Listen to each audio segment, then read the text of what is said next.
a story for you that's a little bit different than what we've been doing up till now. This is an old story that comes from Ireland. There's many versions to it, so if you've heard it before. And he married the love of his life, Margaret. And he built for Margaret a beautiful house.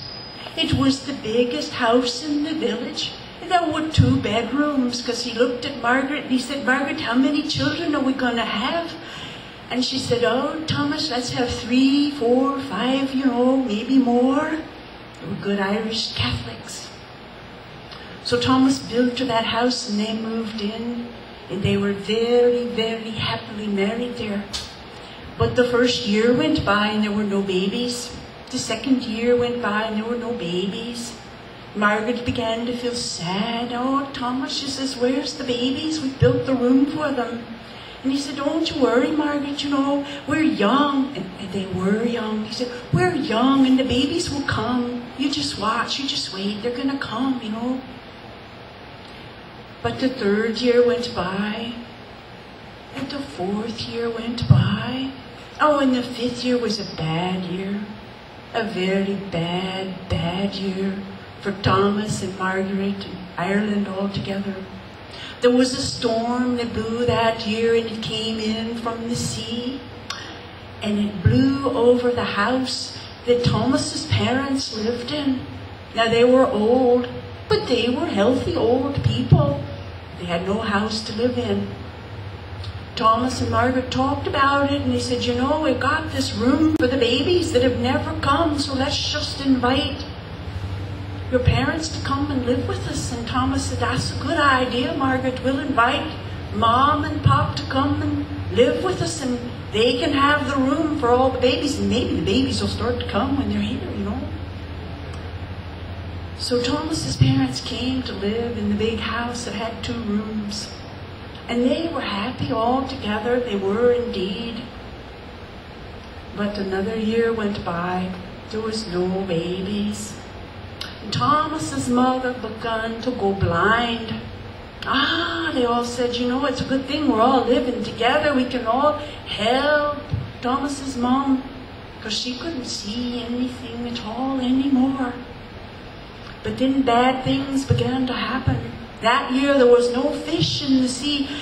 Every day Thomas would go down to the sea with his nets and he would put his nets in the water and he'd pull out the nets and there were no fish. But he said, we have a garden and we'll live on what's in the garden and that will do just fine because sometimes it's this way with the fish in the sea. But that year the potato famine came to all of Ireland and it was very, very bad. The whole family began to have pains of hunger. Thomas didn't say anything about it, but he was thinking and thinking and thinking about what he could do to save their lives because he knew they were starving to death, and they were. And finally one night, without saying a word to his wife or anybody else, he got up in the middle of the night, didn't make a sound, and he reached up on the wall and he took down his bow and his arrows. He went out, he went down the wee lane where they lived, and he went all the way through the village, and he came out to the moors. He went across the moors, and he came to a big stone wall, a very, very high stone wall, and it went all the way around the land that belonged to the Lord of the manor. There was a forest on the other side of the wall, and he knew it was filled with game, and he could go in there and he could kill something that would feed his family. He also knew it was against the law to go poaching on the Lord of the manor's land, and he knew he could lose his life.